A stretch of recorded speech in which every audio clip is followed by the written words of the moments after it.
Hello, and welcome to Bucket List Careers. I'm Crystal Laurie. This is episode 152.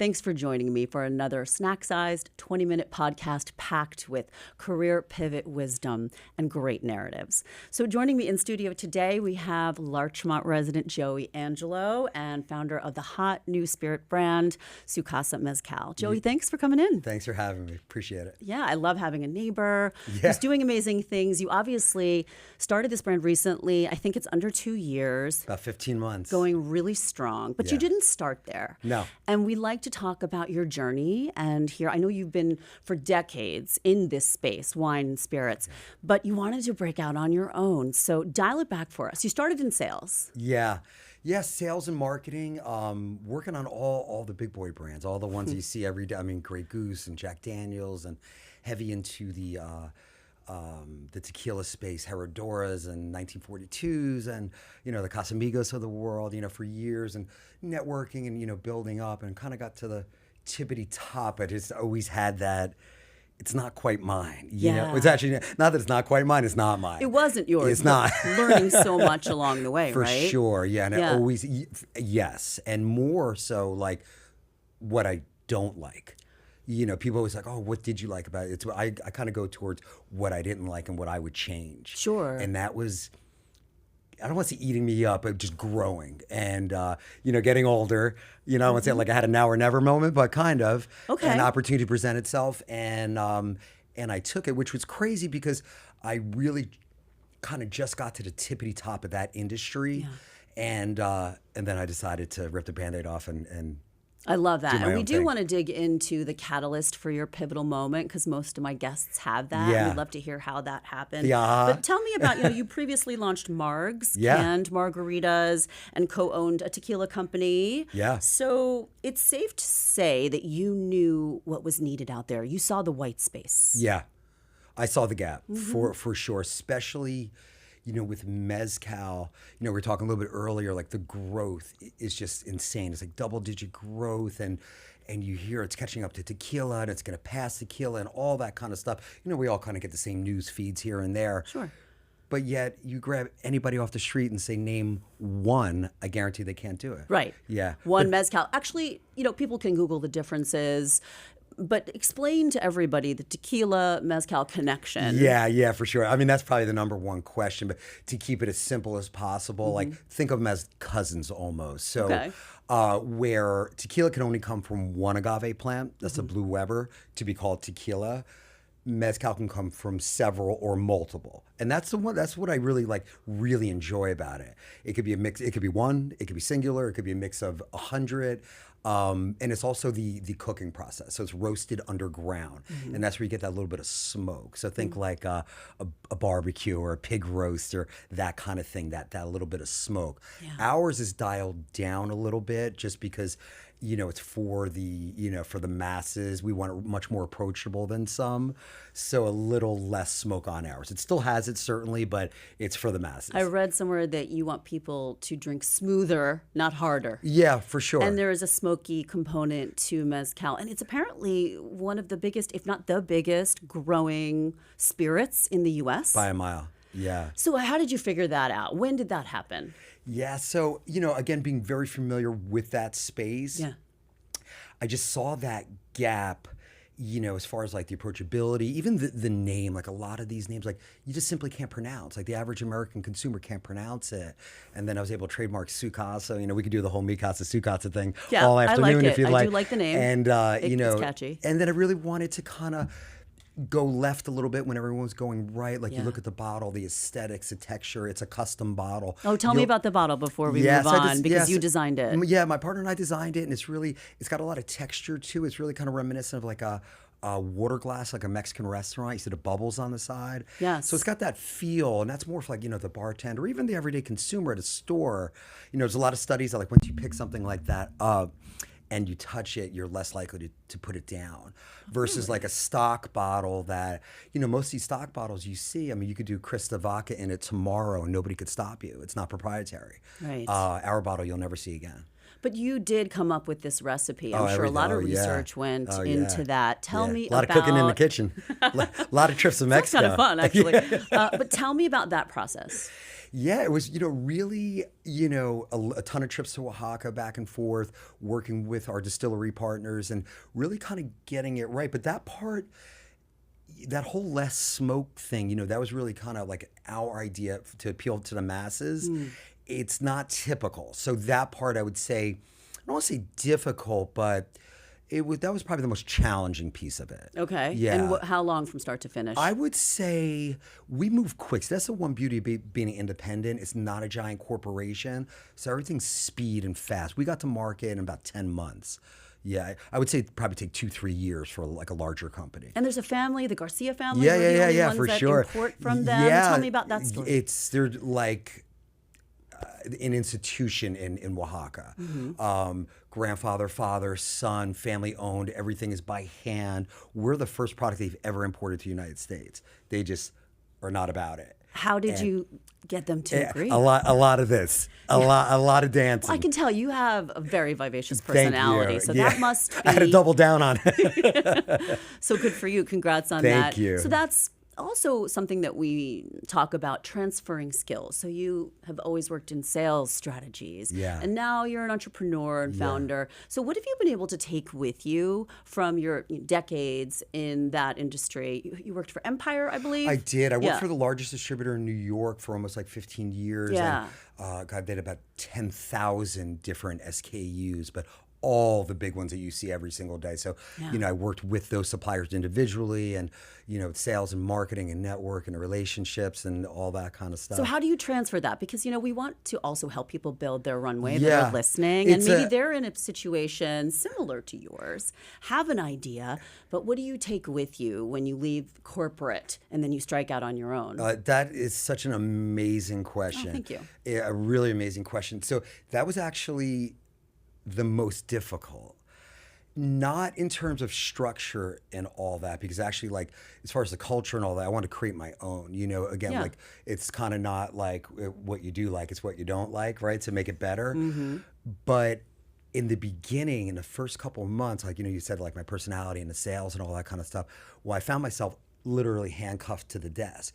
You leave that corporate America, like, you're doing everything. My joke is, like, besides driving the truck, like, I literally do everything. So between my partner and I, like, I'm not selling anything. Like, I'm literally chained to a desk. I'm doing operations. We're doing like everything but, dealing with the lawyers and import and export, everything but selling. So it took like a minute to really kind of delegate, bring the right people on. Everybody stays in their box. So to unchain me so I could go do what I do. So now, 14 months later, 15 months later, I told you I'm going to Chicago for a week. I was in Toronto the week before, but it allows me to do that, which I think is the most important. I know my superpower. I'm not mistaken. So how hard is it to get into stores? I know now you're nationwide, but how do you break through? It's, I don't want to say a gift and a curse, but it's probably the most challenging piece of it because there's so much saturation. The doors are just closed. It's a very tough thing to do. Thankfully, 20 years of relationships, I think, was a short answer. Yeah. So the networking certainly was transferred from and you do the right thing roles. For a long period of time, and people know it, and you have a great name. Like, not to get all karma on you, but it does come back. It does. And it really, and like, people root for the smaller guy, especially the one that's been doing the right thing for decades. Yeah, the grassroots aspect of your business is appealing to people, 100%. right? And it's a story. Like when you bring that beautiful bottle, let's say you. as a hostess gift or whatever, and it's a conversation starter. It is. Obviously, also, I'm really looking forward to tasting it. Thank you, by the way, for bringing me my first bottle of Su Casa Mezcal. Let's talk about brand recognition. You said to me, if you stop somebody on the street and ask them to name 10 vodkas, they probably could. Yep. But can they name even I one would say mezcal? 10 anything, gin and rum. Like, I mean, they'll chew your ear mezcal, off. Right? I'd be hard pressed to think they can come up with one. Right. So how do you fight that? How do you navigate past it? Well, it was more the other way around. Like, what do I do to, identify the problem? Like, what is the problem? And I think it was a couple things. I think a lot of brands kind of copy and paste each other. We spoke about like the stock bottle kind of thing, just like putting your own label. Like to me, like that's not good enough. Like either like if you're gonna be a bear, be a grizzly. Either do it or don't. That's how I look at everything. We were talking about the gym earlier, and either go or do not go. You don't really look like you're chained to a desk. Let's be real. Like, you're getting to the gym. Yeah. It's my therapy. Well, that's session. your personality. Do you consider yourself a serial entrepreneur? I never did. Chris, I never did. It's I didn't even know I had it in me. And you know what I did not know, and I know you're very creative, like that creative side. Like I always thought I was, the business guy, the sales guy. And so like that designing the bottle and all. I didn't know I had it in me. I really didn't until I guess Who unlocked it though? I think I was forced to. It? I think I was forced to. I think I get comfortable with being uncomfortable, right? Yeah. I think that was it. Well, this is a good segue, I think, into talking about obstacles that you've overcome. What would you say was your biggest one in terms of being a founder and coming to this place where you're at your bucket list career? Obstacle or like fear or both? Yeah. Well, fear of failure is certainly something a lot of entrepreneurs cite as a stumbling block, something they had to work past, or imposter syndrome. Is there a story, or is it just that general feeling of, okay, I just need to pull the trigger on this. I know I can do it. The latter. Yeah. I had it in me. I just needed to do it. And I think that was the hardest. Like it was like this back and forth. Like do it, don't do it, don't do it. And I kind of like, I had it made. I was at the tippity top. It took me almost 15 years to get there. I worked my butt off. And you sold MARGS for a pretty nice price, right? Oh, that we still we're actually in a process of right now. Actually, what you're probably referring to is a investor raise that came in. Okay, all right. Yeah. So you got what you were looking for in terms of capital investment. Correct. Okay. Correct. Great. Yeah, and it got us to the place we are now, and now. We're starting to get sought after a little bit. Nice. Yeah.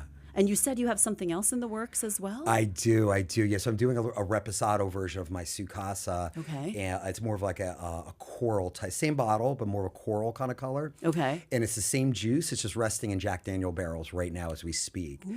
Which is really cool because you're going to get like a little did you ever have Jack? Do you drink Jack? I feel like I did Jack and Diet Coke in college. Yeah. But I'm trying to break out of the wine, vodka only kind of world that I exist in. Oh, good. Hopefully I can help you in that. Yes. That's why I'm here. I'm open to that. Yeah. Good. Yeah. Well, I went back to that Jack reference because it has like notes of like vanilla and cacao and it really imparts the flavor of the mezcal. It's really cool. So, that's really where the science comes in. Like, is it 30 days in the barrel, 40 days, 50 days, so on and so forth. Sure. Yeah. So let's talk about takeaways based on your journey. What you've been through, what you've experienced. What do you want people to walk away from this podcast thinking? What can they do to bolster their ability to change their career, change their lives? Yeah. Well, I'm torn on that. Another great question, but it's kind of broad, but really like if we had to boil down your narrative to some takeaways for listeners. There's just so much emphasis these days, like on the entrepreneur and all that kind of stuff, and I think what you first have to identify is that for you. Right. Because, there's nothing wrong with, corporate structure and having that steady paycheck and the 401k and the paid vacations and all that. I don't get any of that. Yeah. You know what I mean? So now, at this point. Now, correct, exactly. Who's to say, right? Yeah, I'm sure you have a serious 5 to 10 year plan, and we'll talk about that in a minute. Yeah. But Yeah, go ahead, keep going. Well, no, I was just saying, it's really to make sure that life is for you, because it's coming off like the new trendy cool thing right now to be the entrepreneur and all that. But it's not for everybody. It's 1,000 times harder than people think. Yeah. When I say you have no help, you have no help, especially in the very beginning. And then also like, there's no like, oh, I'll do it tomorrow. You can kiss that one goodbye. True.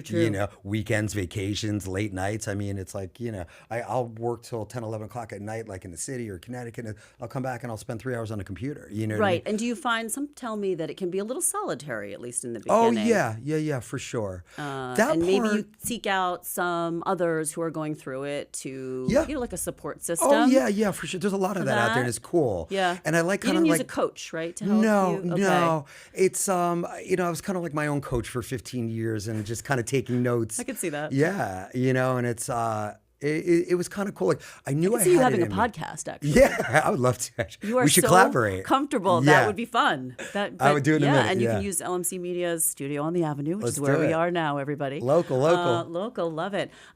So you're saying you really need to know yourself. Yes.